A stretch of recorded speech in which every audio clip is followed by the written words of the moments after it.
carta, digamos, más importante del Nuevo Testamento, la carta de Pablo más relevante en relación a la cuestión teológica, la cuestión doctrinal. Esa carta, tan famosa y conocida, fue escrita durante el tercer viaje misionero de Pablo, cuando él iba camino a Jerusalén, probablemente entre el año 56 y el 57, y el tema general de Romanos es la justicia de Dios. En la Nueva Versión Internacional, en el capítulo 1, a partir del versículo 16, vemos lo que Pablo está buscando con el texto inicial de esta carta dirigida a la iglesia en Roma, que tenía miembros gentiles y miembros judíos. El texto dice: «No me avergüenzo del Evangelio, porque es poder de Dios para la salvación de todos los que creen, de los judíos primeramente, pero también de los gentiles». De hecho, en el Evangelio se revela la justicia que proviene de Dios, la cual es por fe de principio a fin, tal como está escrito: «El justo vivirá por la fe». Como vemos, la cuestión fundamental es saber cómo la justicia de Dios va a alcanzar al ser humano, cómo la justicia se le va a aplicar. Y aquí el texto nos habla de que la justicia es aplicada al ser humano por la fe. Lo que vamos a estudiar en todo el libro de Romanos es que el justo vivirá, será realmente beneficiado a través del criterio de la fe, una cita que Romanos hace del famoso texto de Habacuc 2:4. Y Pablo empieza mostrando que el problema de la falta de justicia se encuentra en lo que los hombres hicieron, lo cual llevó a la revelación de la ira de Dios.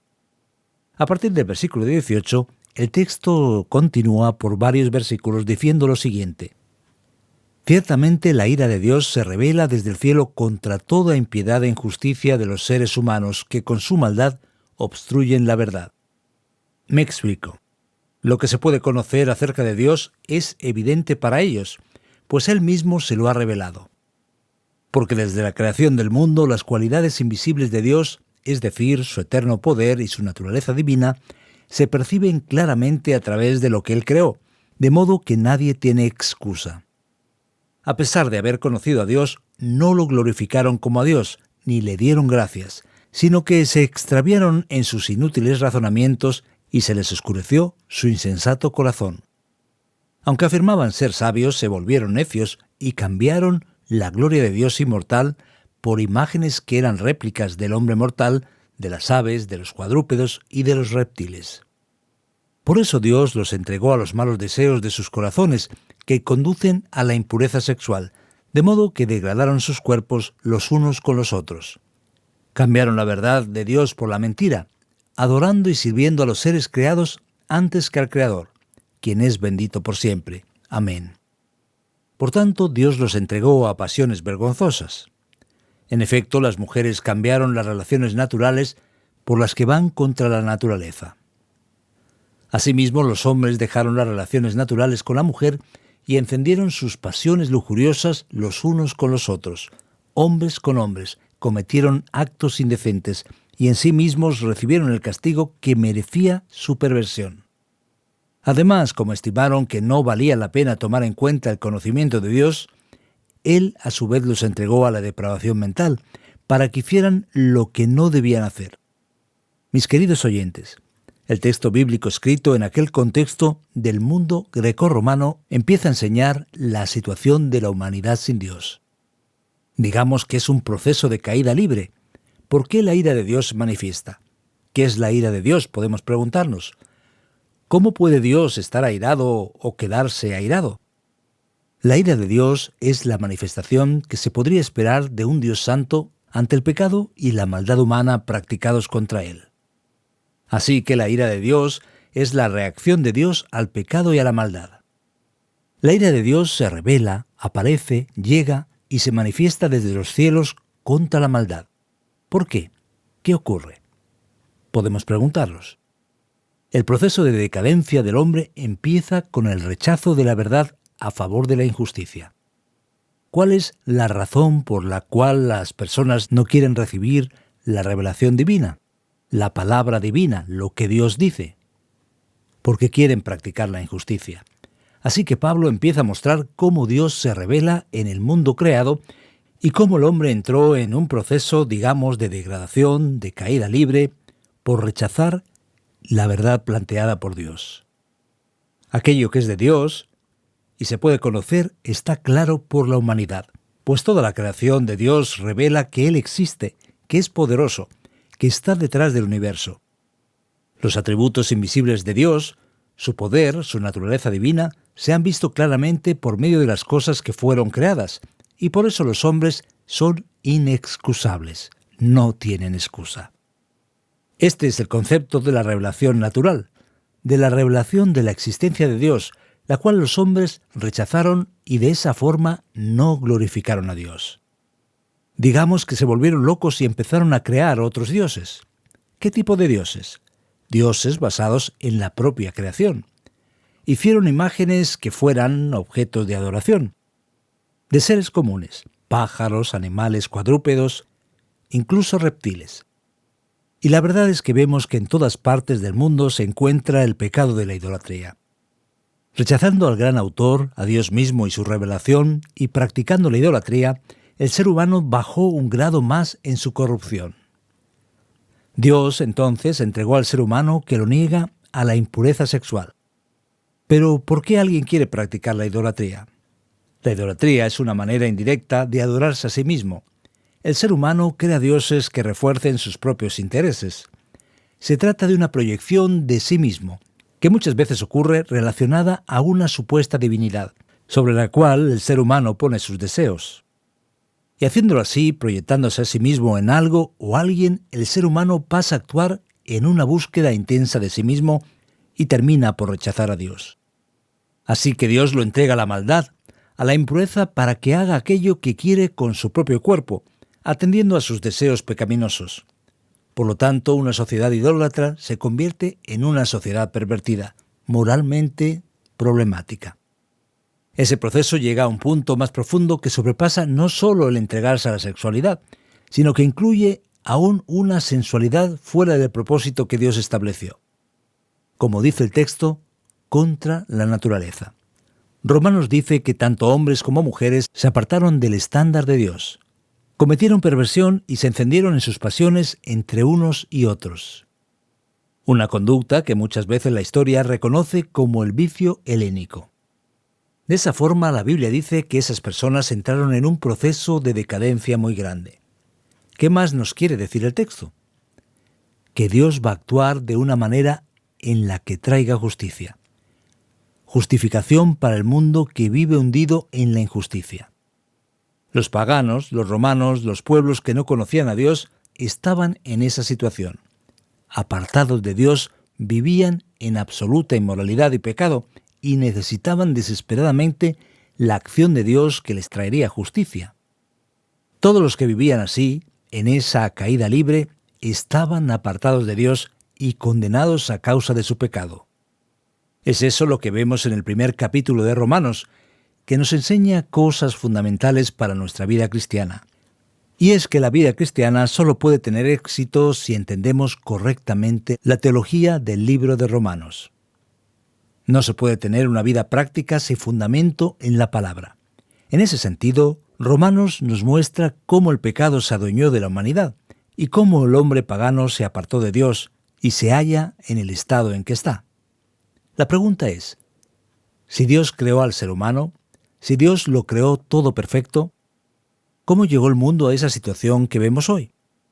Romanos nos dice que eso empezó hace mucho tiempo. Cuando el hombre rechazó la revelación de Dios, le dio la espalda a aquello que la propia creación mostraba sobre Dios. Y cayó, como hemos dicho, en caída libre, en un proceso de degradación, siendo ahora culpable ante Dios. El texto termina en el capítulo 1 diciendo cosas muy fuertes. Se han llenado de toda clase de maldad, perversidad, avaricia y depravación. Están llenos de envidia, homicidios, disensiones, engaño y malicia. Son chismosos, calumniadores, enemigos de Dios, insolentes, soberbios y arrogantes, inventores de maldades, se rebelan contra sus padres, son insensatos, desleales, insensibles, despiadados. Saben bien que según el justo decreto de Dios, quienes practican tales cosas merecen la muerte. Sin embargo, no solo siguen practicándolas, sino que incluso aprueban a quienes las practican. Triste y lamentable estado el de la humanidad sin Dios, pero todavía hay esperanza. y una esperanza que viene de Cristo Jesús.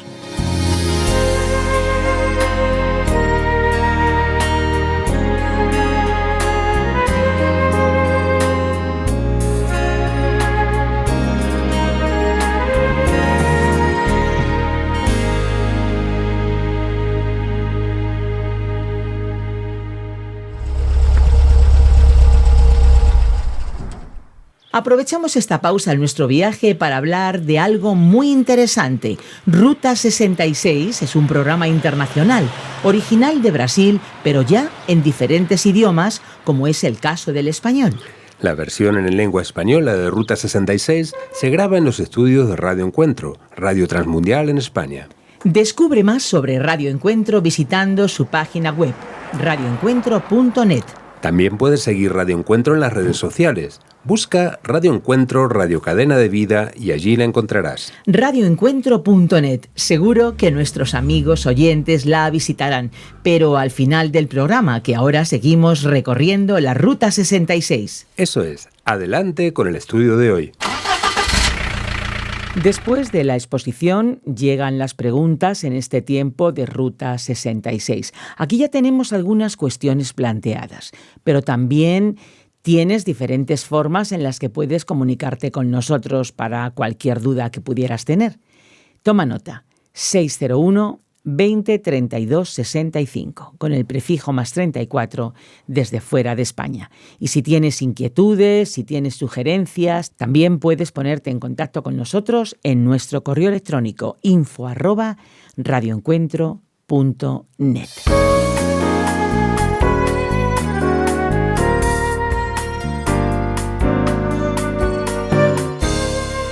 Ahora, en el primer capítulo de Romanos, estamos ya situados y da la impresión de que la fiesta del becerro de oro, que se menciona en el libro de Éxodo, está todavía presente. De alguna manera se mantiene el mismo patrón, se mantiene el mismo molde, ¿no es así? Pues nos preguntamos, ¿qué vamos a descubrir aquí? Hay una especie, digamos, de fiesta bovina, pero esta no incluye toros o una plaza o encierro. El tema aquí no tiene que ver con toreros ni nada parecido. La verdad es que el pueblo de Dios vivía rodeado de culturas que practicaban religiones paganas, semejantes a la fiesta del becerro que vimos en Éxodo. Pablo nos muestra cómo ese razonamiento pagano se generalizó al describir, en el capítulo 1, el comportamiento predominante en el mundo grecorromano. Quizás lees ese capítulo y piensas, ¿pero qué exagerado este Pablo? La verdad es que quien tenga la oportunidad de leer algo del libro Vida de los 12 Césares, del famoso historiador Suetonio, verá cómo en realidad Pablo fue muy moderado ante tantas atrocidades y maldades en un mundo en el que el 60% de la población era esclava, y personas eran brutalmente muertas y asesinadas.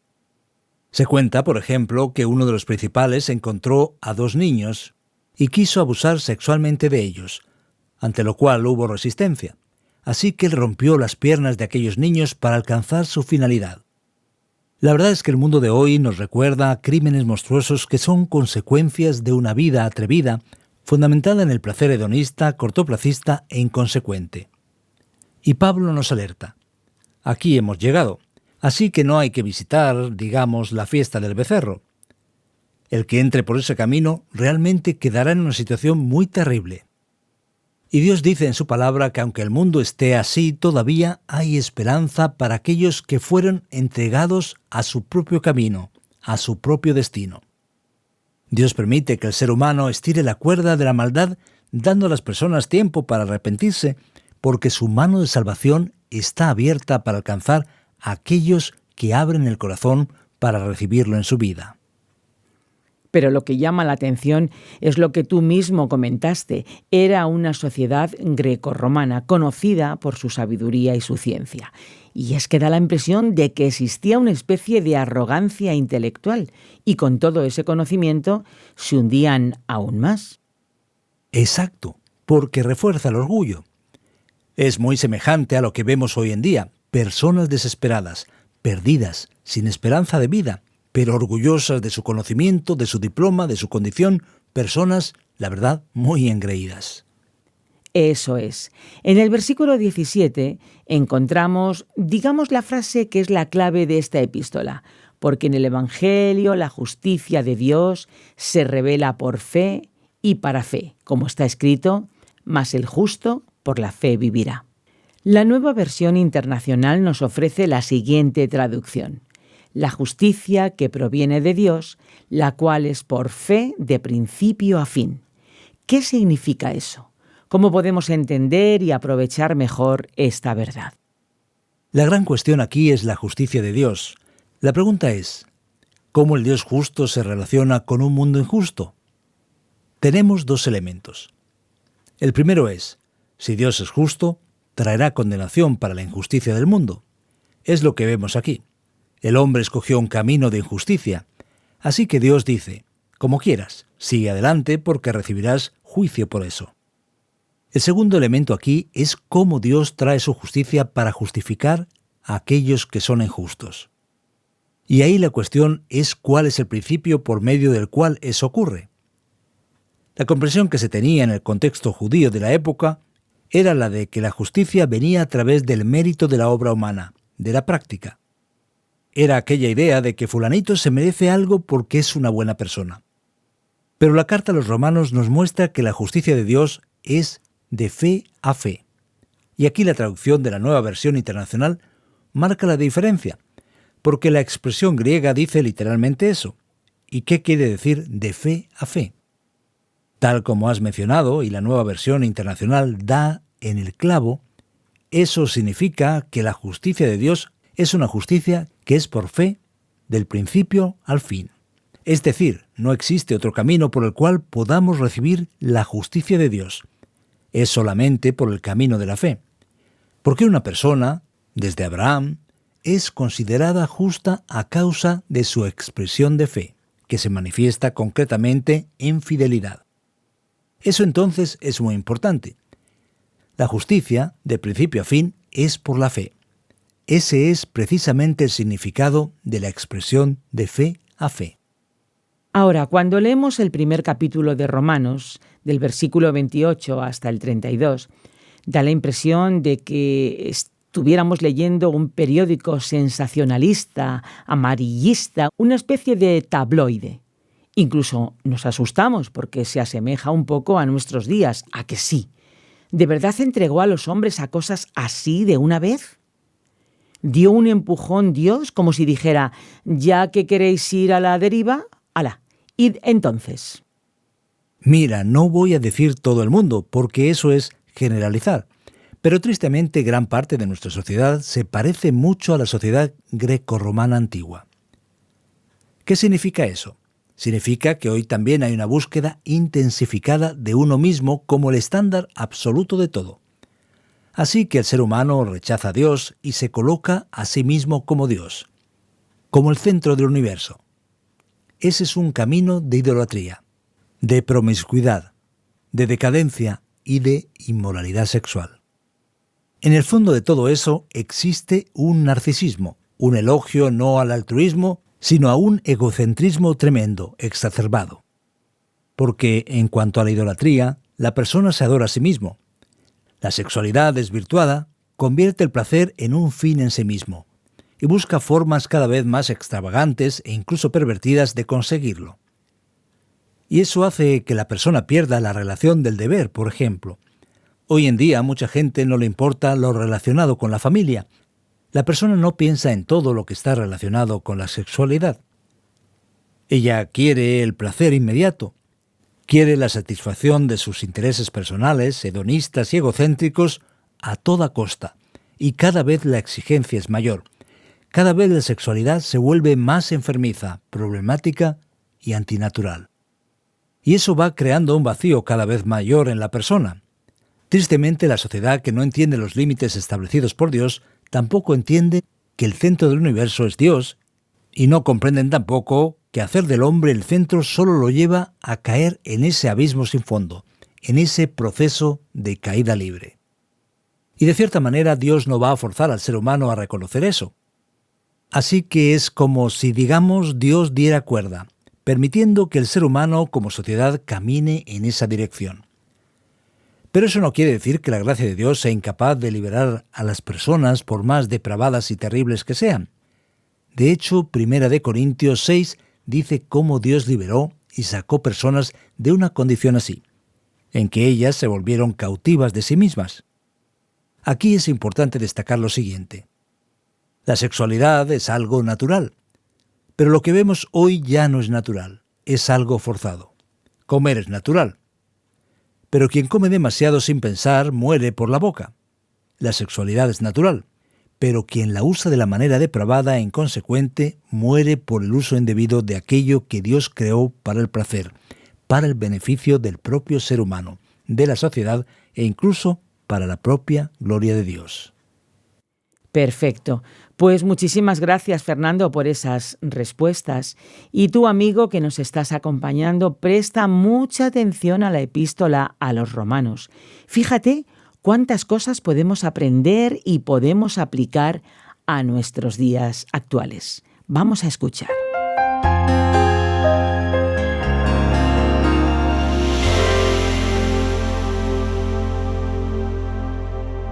En nuestra Ruta 66, hoy hemos estudiado el capítulo 1 de Romanos, Caída Libre. Como hemos visto y analizado, ese texto habla sobre lo que le ocurrió a la humanidad que se apartó de Dios. Y la gran lección para todos nosotros es que Dios es el juez.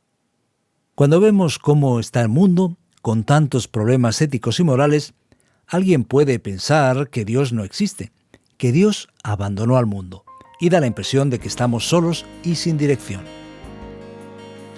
Pero la palabra de Dios nos muestra que lo que está ocurriendo es resultado del abandono de Dios como consecuencia de que el ser humano le haya dado la espalda. Ahora bien, ese abandono no es absoluto ni completo, pues Dios aún mantiene su mano de bendición para el que a Él se acerca. Y como dijimos, Dios es el juez. Es muy importante prestar atención a eso. De lo contrario, sin Dios y sin justicia de Dios, no tendremos salvación.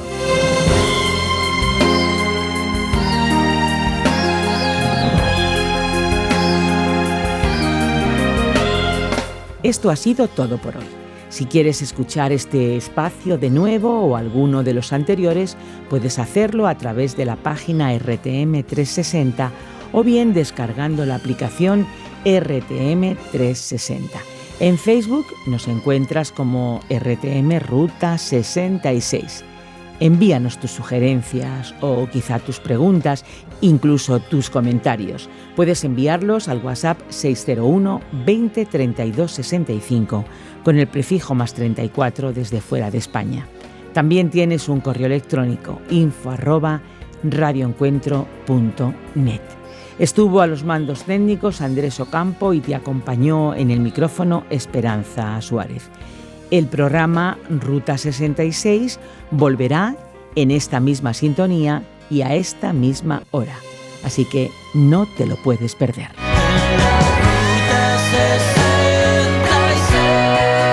Descarga la app de Ruta 66 y sigue RTM Ruta 66 en las redes sociales. Aquí te esperamos.